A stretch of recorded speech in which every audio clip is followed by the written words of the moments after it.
elas ajudam, mas elas não são tudo. Então, não adianta eu querer entender dado, ter uma definição para dado e falar, isso aqui não é informação, é dado. Muito difícil, porque isso aqui é um fenômeno só. Então, tudo aqui é dado, informação, conhecimento misturado aqui.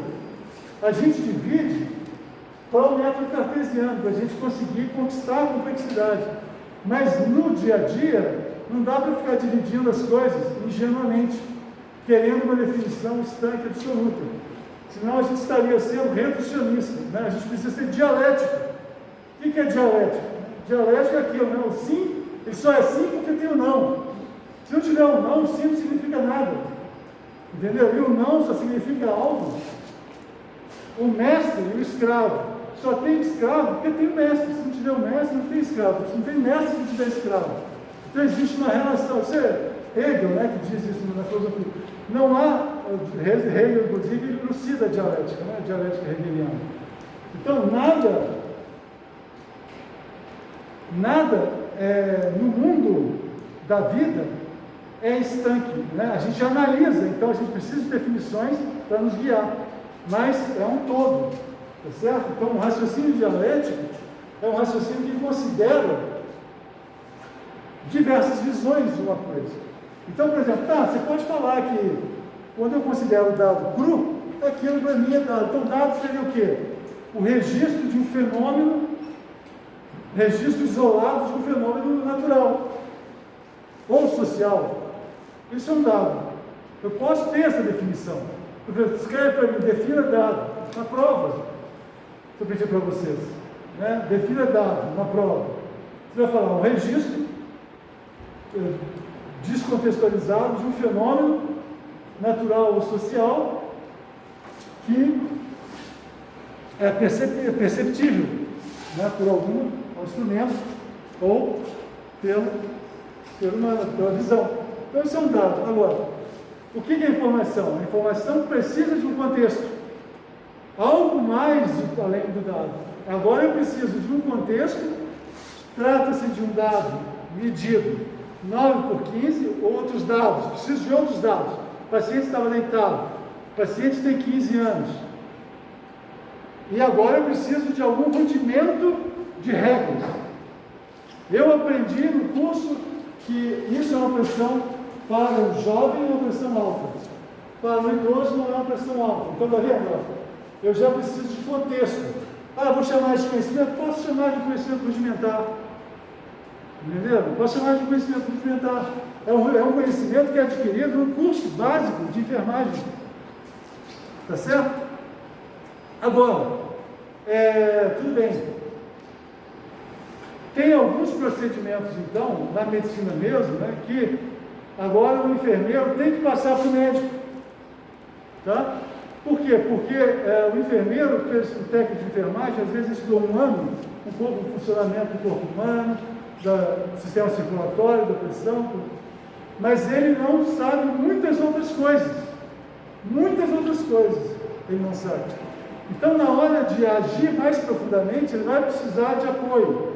Então, aí ele passa aquilo ali para alguém que tem mais conhecimento que ele, estudou mais, estudou 6 anos na faculdade, depois fez 4 anos de residência naquela área, por exemplo, vamos supor, sistema circulatório, tá certo? Ele é um clínico geral especializado no sistema circulatório, tá certo?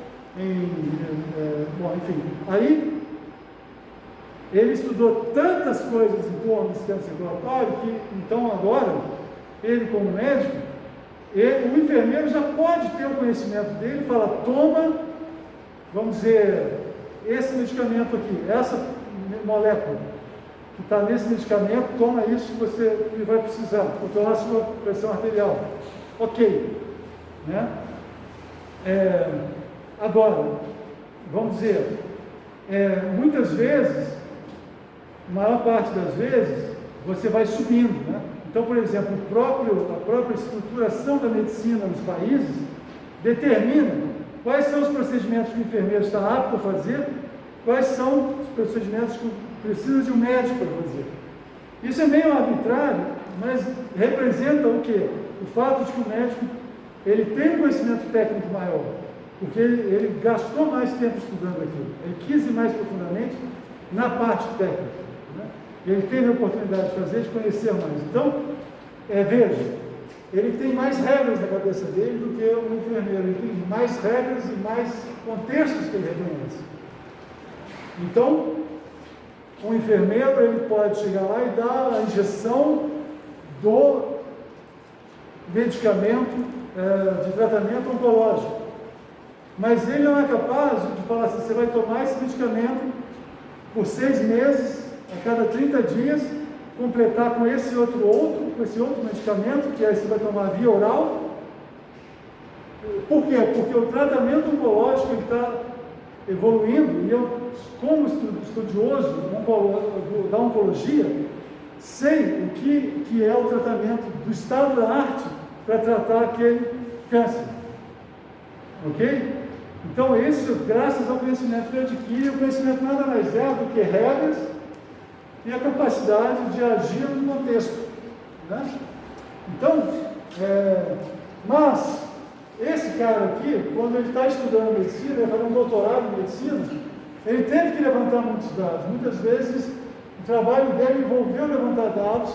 O tratamento do câncer é todo baseado no levantamento de dados e das estruturas de inteligência que você, de estruturas de dados que você tem ali para poder separar. Porque não é um câncer, são milhares de cânceres diferentes, cada um tem um câncer, o seu câncer, né? E aí hoje tem surgido a medicina personalizada, né? Você vai lá, faz um exame e você sabe várias coisas, por exemplo, dos fatores genéticos que te predispõem ou que são capazes de habilitar um tratamento da sua lesão, né? Da sua lesão. Graças a todos esses dados que foram levantados, da informação que analisou, condensou. Então a informação ela condensa, né? ela traz esse sintético. Então ele faz uma síntese. Então aqui, ó, análise, síntese. Análise, síntese. É um movimento do espírito humano. Por isso que não dá para você falar isso aqui, definições. Então, o que é conhecimento, professor? Melhor, se dado é o registro de um fenômeno, né? Na natureza ou social, que é registrado sem contexto, o que é informação? Aí você pode usar o dado que você já definiu, né, na definição de informação, não pode? A informação é um dado contextualizado, que é capaz de gerar novos dados, capaz de gerar decisão, né? Aí o que é o conhecimento, professor? Né? Então, né, existem milhares de definições sobre conhecimento, então você não vai definir, não vai existir. O fenômeno é tão complexo, né, que não vai existir uma definição capaz de abarcar o consenso dos humanos, né? Então, por exemplo, você pode voltar em Platão, você pode voltar à Grécia Antiga, onde o ser humano começou a falar coisas diferentes dos animais. Alguma coisa em mim é diferente desse búfalo que está aqui na minha frente, ou desse jacaré que está aqui, ou desse sapo. O que é esse algo? Né? Então, a razão, a racionalidade, a razão, a empatia, a capacidade de se é difícil definir o conhecimento, imagina definir o que é o ser humano. Então não vou me arriscar nessa brincadeira. Mas, por exemplo, você pode dizer que Platão, qual é a definição de conhecimento para Platão? Você sabe ele? A definição clássica do conhecimento. Se você tiver no Enem, lá você põe lá. Você vai marcar o X lá onde tiver a seguinte coisa. Deixa eu ver se eu lembro aqui literalmente qual é a definição platônica para o conhecimento. A definição de Platão o conhecimento é uma crença. Então, para Platão, o conhecimento é uma crença, sabe? Uma ideia. O conhecimento está na cabeça. É uma crença, mas não é qualquer crença. Tá? Eu posso acreditar em Deus, por exemplo, mas eu não conheço. que Deus existe, não posso dizer que eu conheço que Deus existe. Eu acredito que Deus existe. Eu acredito que Deus não existe. Eu posso dizer que eu sei que aquela cadeira é verde. Eu posso dizer que sei que aquela cadeira é da cor verde. Eu posso dizer que sei que essa cadeira é da cor verde, de material plástico. Eu posso, por quê? Porque tem evidências empíricas. Então escreve aí, evidências empíricas.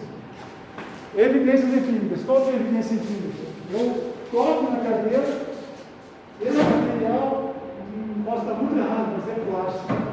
Ou um determinado tipo de plástico, mas o conhecimento genérico proporcional de plástico. Essa cor, no espectro do RGB, Green Blue, né? Isso aqui é mistura de azul com, enfim, o que é verde. Isso aqui é verde, tá certo? Azul com vermelho é verde, né? Isso aqui é verde e tal. Então eu sei que isso aqui é verde. Por quê? Por que eu conheço? Porque é uma crença, eu acredito que é verde, acredito, mas não só acredito. Ela é uma crença verdadeira. Olha só, olha que bonito isso aqui. Ela não é só uma crença, mas é uma crença verdadeira. Verdadeira. E essa palavra é muito pesada. Verdadeira. Tá? A verdade. Filósofos até hoje não se colocam de acordo com o que é a verdade. Ninguém sabe o que é a verdade. Tá? Porque ninguém é Deus. Né? Enfim, nós somos meros humanos. Não nos é dado conhecer a verdade completa. Infelizmente, essa é a condição humana. A gente tem que viver com ela. Então, mas é um conhecimento, está abrindo a boca ali. Então, é um conhecimento, por quê? Porque é uma crença, voltando em Platão. O que é um conhecimento? Uma crença, mas não é qualquer crença. Ela precisa de evidência, então ela é verdadeira. Mas as evidências estão no lado da justificação. Ela é justificável. Então, uma crença verdadeira é justificável. Isso é o conhecimento para Platão. Uma crença não é qualquer crença, ela é verdadeira. Mas veja, eu posso acertar por acaso. Eu posso chegar lá, por exemplo, tem 10 quadros lá. Tem um que é do Van Gogh, tá certo? Aí eu vou falar, não, esse quadro é do Van Gogh. Os outros 10 são falsos. Qual que é a chance de eu acertar? 1 sobre 10. Não é isso? 10% de chance. Eu tenho 10% de chance de acertar. Se eu acertar, eu tinha conhecimento? Não, porque foi sorte minha, entendeu? Eu não consigo replicar. Eu não consigo acertar de novo. Da próxima vez eu vou ter 10% de chance só de acertar. Então não tem conhecimento nenhum ali. Tem processo randômico, processo de azar ou sorte. Né? Então, eu acertei. Mas eu acertei por sorte. Tá? Então, para Platão é um conhecimento, é uma crença, eu creio que aquilo é, ou seja, uma crença que te permite fazer uma declaração proposicional, né? Uma proposição. O que é uma proposição? Quadro 1 é do Van Gogh. Uma declaração proposicional. O que é uma declaração proposicional? Uma declaração que pode assumir o valor de verdade. Olha só que legal. É verdadeiro ou é falso? Então, o conhecimento é uma crença, essa crença é uma proposição que pode assumir um valor verdade ou falso, então é uma crença que é verdadeira, não é qualquer crença, é verdadeira, e ela é justificada, ou seja, eu sou capaz de reproduzir o processo que eu levei para dizer aquela declaração. Então, por exemplo, aqui, por que eu posso ter com muita certeza conhecer que essa cadeira é verde? Porque eu enxerguei, eu vi essa cadeira, eu tenho evidências empíricas. O que é empírico? É o que não é abstrato, né? É um dado, né? É o empírico que não é teórico. É a observação do fato, do dado, é o empírico. O dado é empírico. Né? Então eu fui lá, vi, constatei com os meus olhos a evidência de que a cor é verde, a evidência de que o material é. Você sentaria nessa cadeira, por exemplo, né? Se você reconhecesse que ela estivesse toda estragada, provavelmente você não ia cair. Então você reconhece e não senta. Você viajaria de avião se você não tivesse os dados que te permitissem garantir a segurança o transporte aéreo? Não. Né? Então, o conhecimento nos dá segurança. O conhecimento nos habilita para decidir e para viver melhor. O que é uma vida fracassada? É uma vida bem-sucedida. Depende do conhecimento, de construção. Você precisa, a gente precisa então tentar construir uma vida menos desgraçada, porque a vida, ela é sofrimento, né? Parece música do Zé Pagodinho, né? A vida é sofrimento, sofrimento, enfim. O que é, meu irmão, né? Então, mas você não é agente, você não é paciente, você é agente, você não é. O sapo, ele é a natureza, ele é o que é, né? Nós não, então nós podemos construir uma vida melhor. E a vida melhor vai depender do nosso conhecimento e também, infelizmente, da nossa sociedade, do tanto que ela nos ajuda, porque a gente está em sociedade para ajudar uns aos outros, não é isso? Para que o ser humano se organiza em sociedade? Para crescer, evoluir, tem mais chance de evoluir se estiver sozinho na floresta, ou não, né? Então,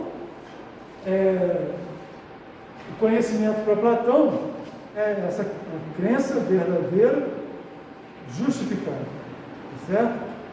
Então, tudo que não é para a ciência, não para a metafísica, mas para a ciência, tudo que é conhecimento científico precisa de evidência empírica, senão não é considerado conhecimento. Tá certo? Então, por isso que não dá para dizer, por exemplo, que quando eu estou no âmago da teologia, eu posso falar em conhecimento científico.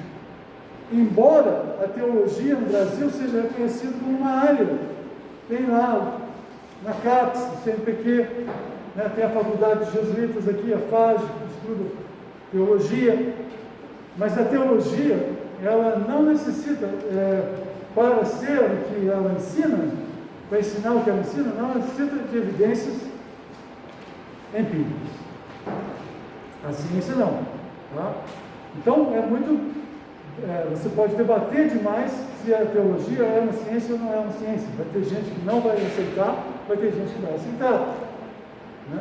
Mas o que é o conhecimento, então, mais uma vez, então o conhecimento cristão é uma crença justificada, mas esse conhecimento, como o negócio do quadro, por exemplo, eu posso ter acertado, mas eu mesmo posso ter acertado, tendo a sensação de que aquele quadro era o quadro do Van Gogh, que eu falei. Tive a sensação, eu não consigo explicar esse conhecimento, mas eu acerto mais do que erro. Então, que evidência é essa? Eu acerto mais que erro. E claro que o conhecimento também não é tudo ou nada. Eu às vezes erro, né? Então, é um conhecimento, muitas vezes, um conhecimento tácito. Conhecimento tácito é o contrário do conhecimento explícito. Né? Então, o conhecimento explícito é aquele que eu posso explicitar dos textos, dos dados, e posso justificar. Ter uma justificativa racional para ter o conhecimento, explicitar o conhecimento. Isso é o trabalho de um doutorado, explicitar um conhecimento novo numa determinada área. Então, um conhecimento explícito, veja. Então, o conhecimento tem uma dimensão de explícito e implícito. Aonde? Para o ser que conhece. Então, por exemplo, o conhecimento tácito é um conhecimento que está embutido no corpo da pessoa. Ela sabe aquilo, mas se você pergunta e pede para explicar, ela não sabe explicar. Então, por exemplo, um cirurgião de alto desempenho, se você pedir para ele explicar a técnica dele, ele não sabe. E quando é que ele vira, por exemplo, um professor titular da Academia de Medicina? Quando ele faz a explicação da técnica dele cientificamente.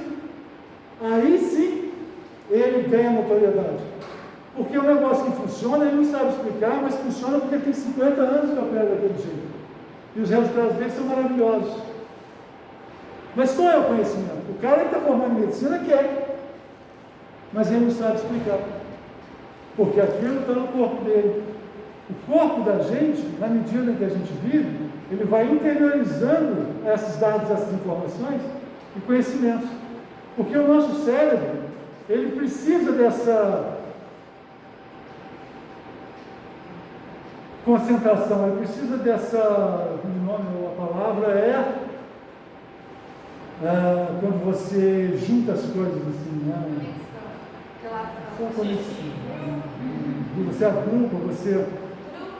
Você agrupa, né, conhecimento. Você é o contrário de você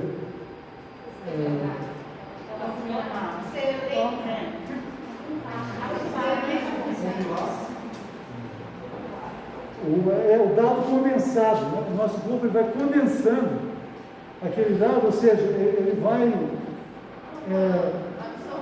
absorvendo e condensando aquilo ao longo da vida, e de repente você está agindo de uma forma e não sabe por que está agindo daquela forma. Mas, por exemplo, se você foi criado numa família, eu vou observar você, eu vou observar a sua família. Se você estudou na escola, eu vou observar você, eu vou observar a escola, eu vou observar a escola e você, eu vou observar a sua família e você. Né? Você vai adquirindo, o seu corpo vai conhecendo. Então chega uma hora que você parar e falar, então deixa eu produzir um conhecimento aqui sintético, né? Que é no meu contexto, na minha atuação, é assim que se faz o que eu conheço. Então, permite compreender, conhecer, decidir. Isso é educar, né? Ter uma universidade, a universidade tem esse fim. E isso para quê? Para melhorar o domínio. Melhorar o domínio de atuação. Atuar melhor, contribuir mais para a sociedade. Ser mais bem pago, porque eu agrego mais valor à sociedade. Se eu estivesse na floresta, seria uma pena. Por uma cirurgia plástica que é capaz de te fazer bonita, né? Você paga 20 mil, mas feliz. Né? Você paga 20 mil e não quer pagar 2 mil, você quer pagar 20. Por que você quer pagar 20 e não 2? Você quer aquele cirurgião. Tá certo? Você não quer qualquer um, quer mexer no seu rosto, não pode ser qualquer um. Principalmente se é uma pessoa bem sucedida, você ganha 100 mil por mês, e 20 mil vai ser 20% do seu salário. E você vai pagar isso por 2 meses, então está tranquilo. Tá certo? Então, a sociedade, lá, a elite, lá, não é elite. Muitas vezes, quando eu falo de elite podre, eu falo da elite do poder. Né? Mas a elite, para mim, é a elite que é capaz de conhecer, tem humildade para agir na sociedade, né? Para ajudar as pessoas, e ela é recompensada por isso. Então, isso é o conhecimento do domínio. A cirurgia plástica quer pessoas mais bonitas, pessoas mais bem resolvidas. Se a pessoa tem um problema e acha que o nariz dela está torto e ela é triste por isso, cara, ela vai mudar a vida dela. Imagina, pega você, a coisa mais feia que você tem no seu corpo, te incomoda, te deixa triste às vezes, embora eu ache isso pessoalmente uma bobagem, essa é a minha visão, né? E muita gente não pensa assim, né? Eu penso assim, né? Talvez por isso não sei se não só por isso, mas enfim, não me interessa, né? Enfim, mas eu reconheço o valor do conhecimento que alguém adquire na escola e é capaz de ser bem pago, né? Claro, por que você paga 20 mil? Porque você está correndo, você está botando sua vida em jogo. Então, quanto que vai a sua vida? 2 mil ou 20 mil? Tá certo? Então, se você não pode pagar, você não vai fazer. E se você puder pagar e aquilo é um troco para você, não é um problema, né?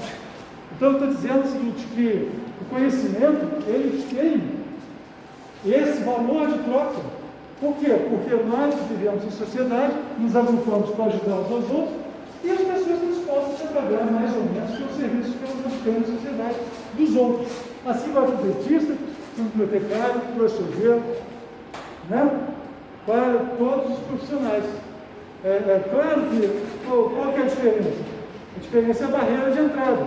A barreira de entrada é uma coisa social. Então, a sociedade justa, ela diminui a barreira de entrada das profissões quando as pessoas ainda são crianças, ainda são jovens, ainda podem trilhar um caminho que não as frustre, mas que as realize.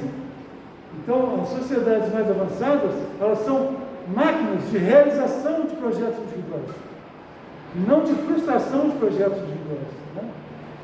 Então é isso, a gente aprende aqui que esse conhecimento vai nos permitir, esses dados e informações vai nos permitir tirar relatórios, né? Esses relatórios vão nos permitir analisar e melhorar o nosso negócio, melhorar o nosso domínio do conhecimento, ser o melhor profissional, ser o melhor negócio, ser a melhor empresa. E isso retroalimenta, os sistemas evoluem então, e assim vai a evolução dos sistemas de informação. A evolução da tecnologia da informação na nossa sociedade é basicamente esse modelo aqui.